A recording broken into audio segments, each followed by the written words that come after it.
शोरबे का पत्थर। बेल्जियम की कहानी। एक सिपाही जंग के मैदान से अपने घर लौट रहा था। सर्दी के दिन थे, सर्द हवाएं चल रही थीं।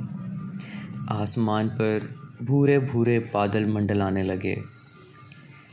सिपाही को बहुत भूख लगी हुई थी। उसके पास खाने को कुछ ना था। चलते चलते वो एक गांव में पहुंचा और एक घर पर आवाज़ दी, क्या आप मुझे खाना खिला सकेंगे? मगर अंदर से जवाब आया, भाई हमारे पास अपने ही खाने को कुछ नहीं है। सिपाही वहाँ से आगे बढ़ा, एक और घर पर पहुंचकर वही आवाज़ लगाई। वहाँ से भी वही जवाब मिला। अब सिपाही ने घर वालों से पूछा, आपके पास कोई बड़ी देग है? हाँ हाँ, बड़ी देग तो है, घर वालों ने जवाब दिया। और पानी भी है? सिपाही ने पूछा। पानी भी है, जवाब मिला। सिपाही ने कहा, देग में पानी भरकर इसे आग पे रख दो। मेरे पास शोरबे का एक पत्थर है। घर वालों ने ताज्जुब से पूछा, शोरबे का पत्थर, वो क्या होता है? सिपाही ने कहा, ये एक पत्थर होता है जिससे शोरबा बनता है। सारे घर वाले ये अजीबोगरीब पत्थर देखने के लिए सिपाही के पास जमा हो गए। घर की औरतों ने जल्दी जल्दी आग जलाई और देग में पानी भरकर उसे आग पर रख दिया। सिपाही ने अपनी जेब से एक पत्थर निकाला और देग में डाल दिया। ये एक मामूली पत्थर था जिसे रास्तों पर अमूमन पड़े मिलते हैं, मगर इस घर के लोग समझ रहे थे कि ये कोई अनोखा पत्थर है। सिपाही ने पत्थर देग में डालने के बाद कहा, अब पानी पकने दो। सब पानी पकने का इंतज़ार करने लगे। थोड़ी देर बाद सिपाही ने कहा, आपके पास थोड़ा सा नमक है?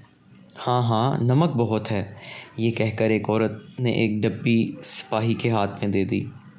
सिपाही ने डब्बे में से मुट्ठी भर नमक निकाल कर देग में डाल दिया। सिपाही की नज़र सामने एक तपाई पर पड़ी जिसके नीचे गाजरें रखी थीं। उसने कहा, अगर थोड़ी सी गाजरें मिल जाएं तो शोरबा बहुत मज़ेदार हो जाता। ये सुनकर एक औरत आगे बढ़ी और बहुत सी गाजरें निकाल लाई। सिपाही ने गाजरें साफ़ कर कर देग में डाल दी और घर वालों को जंग के किस्से सुनाने लगा। फिर थोड़ी देर बाद उसने कहा, अगर कुछ आलू भी होते तो मज़ा आ जाता। हमारे बाग में आलू हैं, घर वाले की बड़ी लड़की ने कहा और दौड़ती हुई जाकर आलू ले आई। सिपाही ने आलू भी देग में डाल दिए, फिर कहने लगा, प्याज से शोरबा खुशबूदार हो जाता है।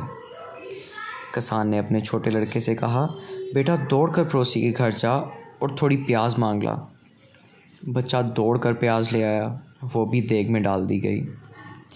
फिर सिपाही ने कहा, मैंने एक ज़माने से गोभी नहीं खाई। किसान की बीवी अपनी लड़की से कहा, जाओ बाग में से एक गोभी भी ले आओ। सिपाही ने गोभी देग में डाल दी और कहने लगा, बस अब शोरबा तैयार हुआ जाता है, तुम देग में चमचा हिलाते रहो। और किसान की बीवी एक बड़ा चम्मच देग में चलाने लगी। इतने में किसान का बड़ा बेटा घर आया। वो अपने साथ 2 खरगोश शिकार कर कर लाया था। सिपाही ने खरगोश देखकर कहा, बस इसकी कमी थी।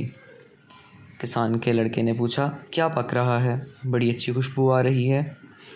किसान ने कहा, सिपाही शोरबे का पत्थर लाया है, हम इसका शोरबा बना रहे हैं। सब ने मिलकर जल्दी जल्दी खरगोश साफ़ किए और इनका गोश्त भी देग में डाल दिया। थोड़ी देर बाद शोरबा तैयार हो गया। सब मिलकर खाने के लिए बैठे। शोरबा बहुत ही मज़ेदार था। सब मज़े ले लेकर और तारीफ़ें करके खाने लगे। किसान ने कहा, भाई बड़ा मज़ेदार शोरबा बना है। किसान की बीवी ने कहा, बड़े कमाल का पत्थर है ये। सिपाही ने कहा, इस पत्थर से आप हमेशा ऐसा शोरबा बना सकती हैं, बस इसकी तरकीब याद रखिए। सब खा पी चुके तो सिपाही चलने लगा और उसने वो पत्थर किसान की बीवी को तोहफे के तौर पर दे दिया। किसान की बीवी पहले तो तकल्लुफ़ किया, मगर सिपाही ने कहा, ले लीजिए, ये कौन सी बड़ी चीज़ है। और सचमुच ये कोई बड़ी चीज़ ना थी। सिपाही किसान के घर से निकलकर थोड़ी ही दूर गया था कि उसे रास्ते में वैसा ही एक और पत्थर मिल गया और उसने उठाकर जेब में रख लिया कि कहीं और काम आएगा।